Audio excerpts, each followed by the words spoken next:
Allô et bienvenue à cette vidéo vlog de jardinage tout début mai dans notre potager en moyenne montagne. Alors aujourd'hui nous allons enfin continuer les plantations sous serre. Je vais tenter de sauver ma fraiseraie, vous allez comprendre pourquoi. Sachant que l'arrosage n'est pas nécessaire parce qu'il a enfin plu cette nuit après plusieurs semaines presque de sécheresse. Donc on va commencer par les plantations en serre. Alors on va ouvrir, on va aller voir. Alors, il fait 26 degrés, c'est parfait. Pour pouvoir avancer, il faut qu'on sorte déjà les tables. Et puis après, on va essayer de planter un maximum. Mais voilà, la cohabitation est un peu difficile en cette fin de saison de semis et début de saison de plantation. Je vais faire une vidéo exprès sur le sujet, juste comment j'essaie d'optimiser la serre. Mais pour aujourd'hui, on va se contenter de tout enlever et de planter tout ce qu'on peut. Voilà, on a donc enlevé l'écran de table avec tous les petits plants qu'on a mis dehors. On a remis en route l'arrosage automatique.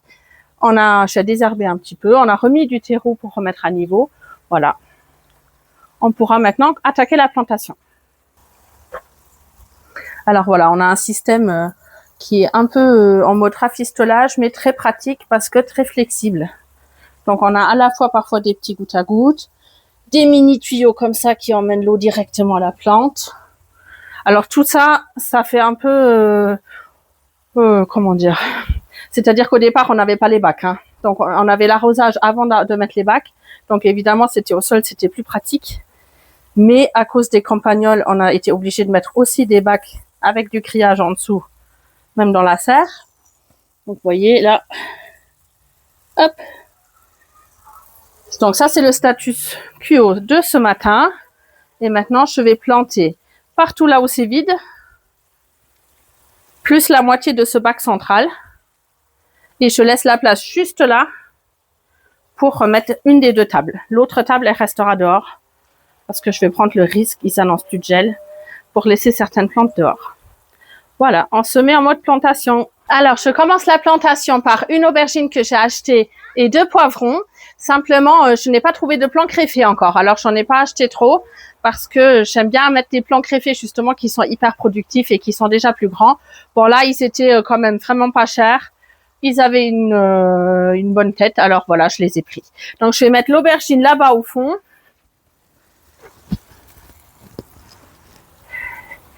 Ici, je mets un poivron. Parce que vu qu'ici, j'ai des tomates jusque-là, et puis après un concombre, et que le concombre, il aime bien être mouillé, bien comme il faut, être très, très arrosé, contrairement aux tomates en été, je les sépare par un poivron qui craint pas trop d'être mouillé, si jamais un peu. Voilà. Et puis l'autre, il ira de l'autre côté avec le même raisonnement. Alors voilà, ici, entre les tomates, les concombres, il y a des salades, il y a des carottes. J'enlève un peu le paillage. J'ai juste à mettre ma main comme ça, j'ai même pas besoin de pelle. Hop. Et ici, c'est un poivron jaune. Et puis voilà. J'avais pris un peu de terreau au cas où. Hop.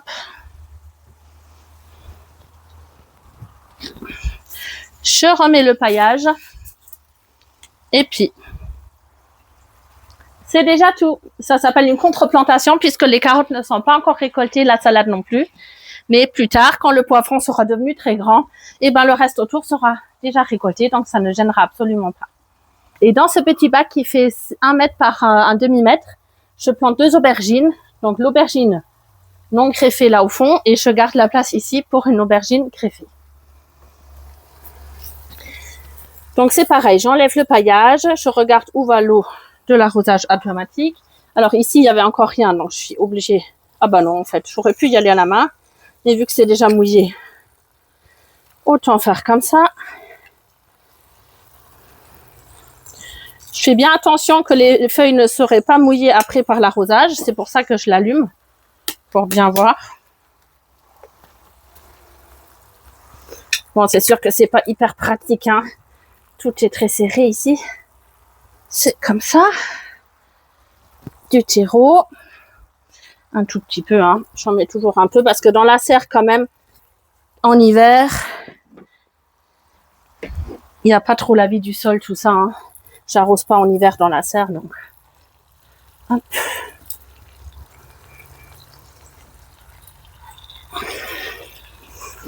On remet bien le paillage. J'enlève cette feuille qui gêne. Et l'autre qui touche par terre aussi. Mission accomplie. Alors ici, dans ce bac central, je plante 4 tomates Roma en haut du bac. Comme je disais, je mettrai la table en bas, donc je planterai encore rien là-bas.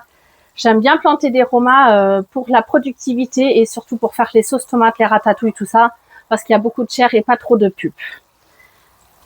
C'est les tomates allongées. On peut aussi planter des andines. Elles sont très très bien, les tomates, hein, pas de souci, mais elles commencent à stagner dans les pots, donc il est vraiment temps de les planter.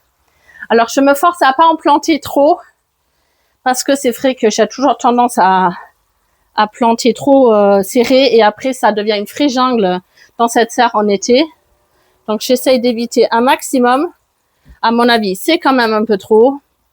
Mais bon, après, il faudrait vraiment que j'arrive à les tailler rigoureusement dès le début.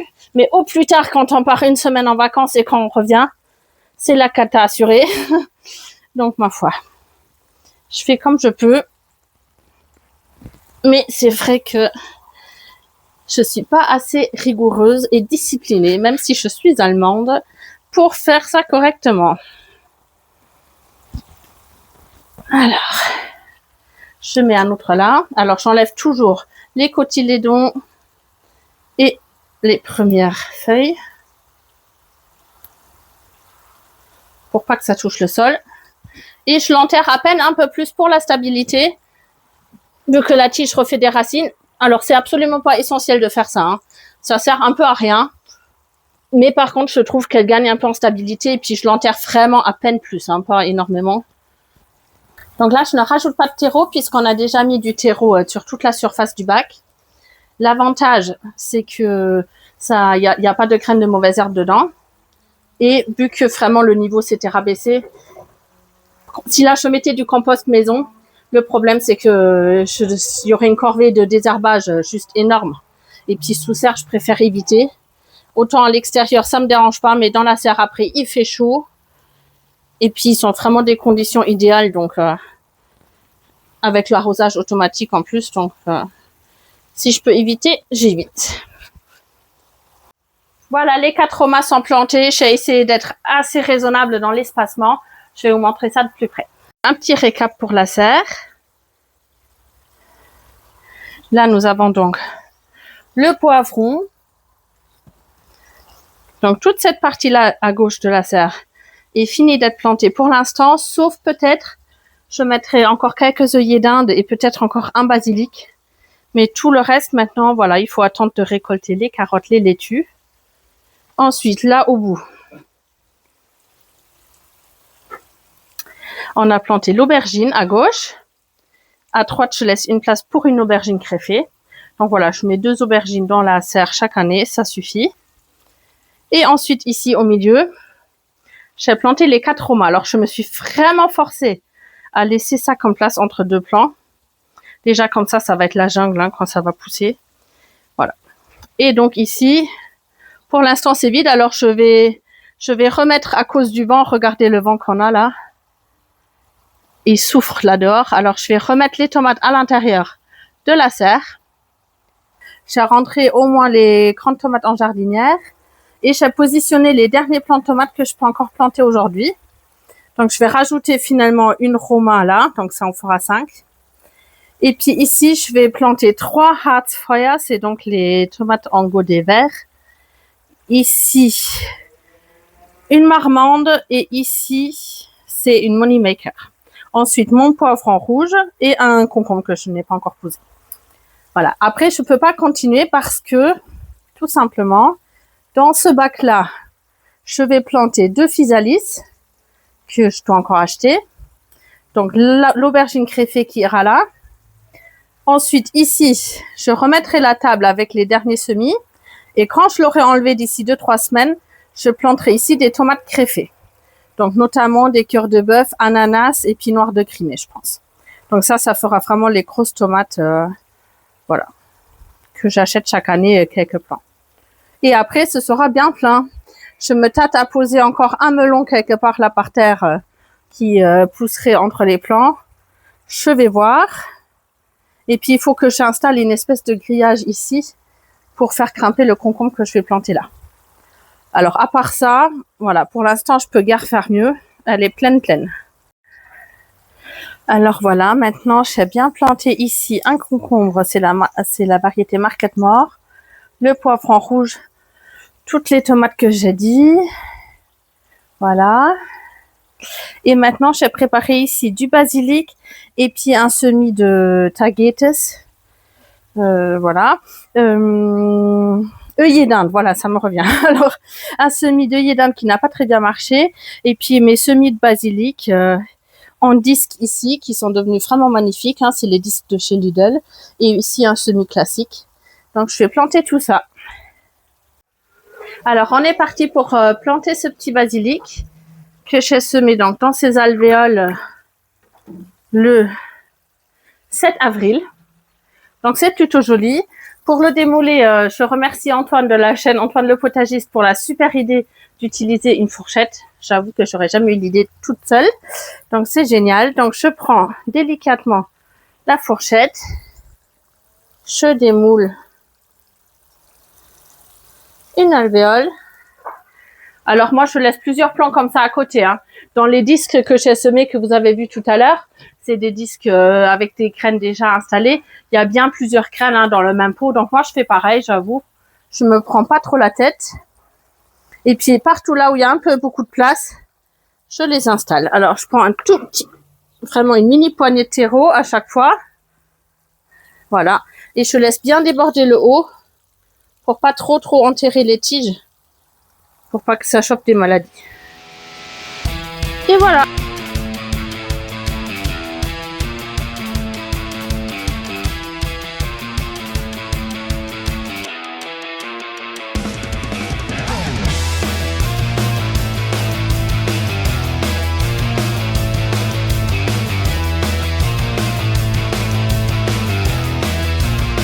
Alors, je plante beaucoup de basilic parce que j'aimerais bien faire un peu plus de pesto cette année. C'est délicieux le pesto fait maison. Et j'ai jamais assez de basilic, donc cette année, j'ai décidé de mettre le paquet.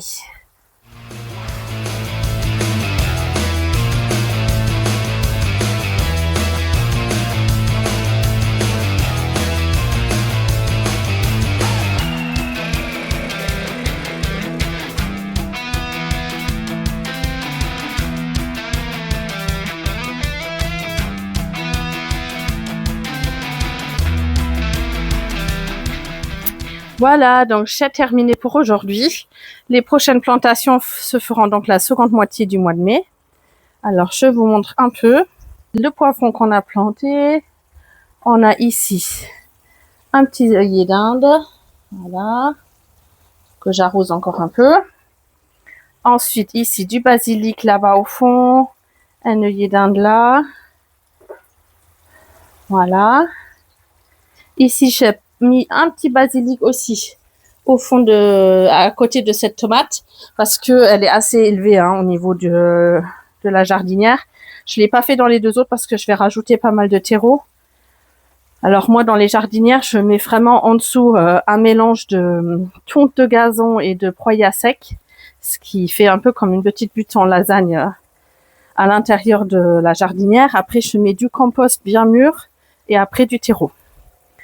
Donc, au fur et à mesure que ça descend au niveau, je rajoute de la terre. Et là, du basilic partout, entre les romains. Ici, je laisse donc libre pour la fameuse table. Ici, on a un œillet d'Inde avec le concombre, enfin tout ce qu'on a déjà planté tout à l'heure. Tac. Et je n'ai même pas résisté à la tentation de remettre un petit basilic ici. Je sens que je vais le regretter parce que c'est trop serré, mais tant pis. Voilà, après la serre, on attaque les fraises. Alors, comme je vous disais, je vais essayer de les replanter délicatement dans le bac à côté, sachant que je vais essayer de les prendre avec un maximum de terre autour. Donc, j'espère que ça passe quand même. Si les fraises sont sacrifiées cette année et que toutes ces belles fleurs dessus ne feront plus de fraises, eh ben, c'est tant pis, voilà. Mais par contre, je pense que pour l'année prochaine, ce sera vraiment mieux. Alors voilà, je tente. De toute façon, si je laisse comme ça, on va récolter quoi? 4 fraises là-dedans. Les oiseaux, les limaces mangeront le reste. Ça vaut pas la peine. Alors, je vais essayer très délicatement de prendre les fraisiers avec le plus de terre autour possiblement. Il a plu un peu cette nuit. Ah, mais vraiment, c'est dur comme de la pierre. Hein. Je vous cache pas que je vois pas comment ça peut pousser là-dedans. Pourtant, il a plu un peu cette nuit. Voilà, je fais attention parce qu'il y a quand même du grillage en dessous. Hein. Voilà. On va voir tout de suite ce que ça donne.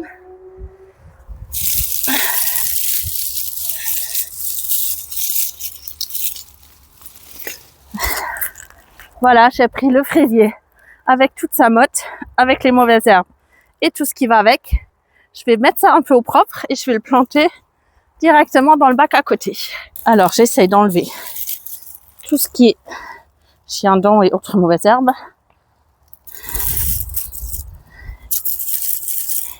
Alors, si je l'avais fait plus tôt dans l'année, les herbes auraient été tellement petites que j'aurais pas réussi à les identifier. Donc, c'est pour ça que bon, quoi qu'en fasse, c'est jamais l'idéal. Mais au moins là, c'est mieux pour ça parce que les racines sont assez développées pour que voilà, ça fait partir toutes les mottes comme ça. Et donc, c'est quand même mieux. Alors, j'enlève aussi les feuilles mortes du fraisier.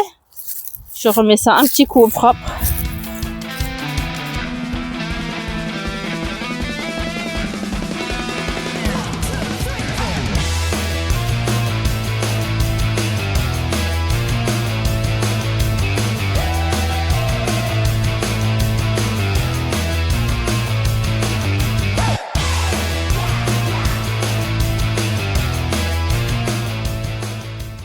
Voilà, alors j'ai enlevé tout ce que j'ai pu comme mauvaise herbe. Il y a des risques qu'il y a encore quelques racines de chiendon à l'intérieur, évidemment. Je serai très vigilante les premières semaines après la plantation pour enlever chaque petite brindille qui peut repousser. Voilà, c'est parti pour planter ça. Voilà, le premier fraisier, il est planté. Maintenant, je continue.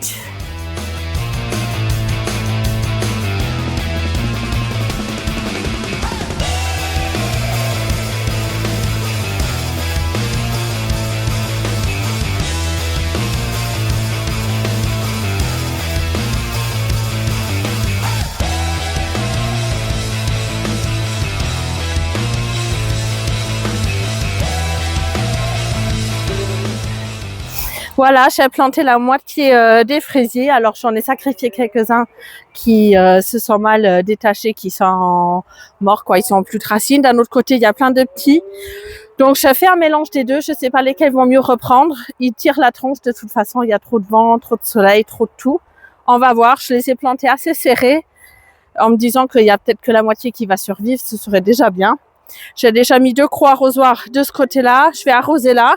Puis, je vais attaquer l'autre moitié. Alors, il faut beaucoup arroser quand on fait ce genre de folie, hein, pour que les racines puissent bien adhérer. De toute façon, il s'annonce beaucoup de pluie. Sinon, je l'aurais pas fait.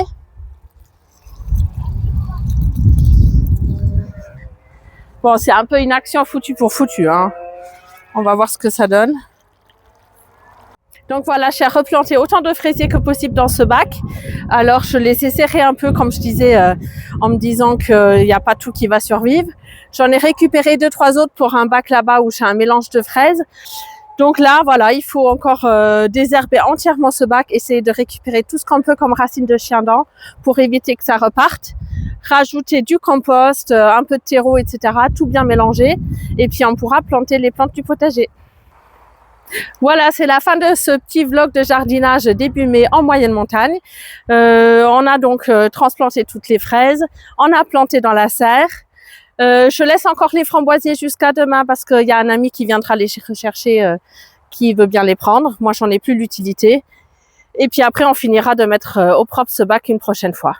N'hésitez pas à me laisser un petit coup de pouce bleu et éventuellement à vous abonner à ma chaîne. Et puis, je vous dis tchuss et à bientôt.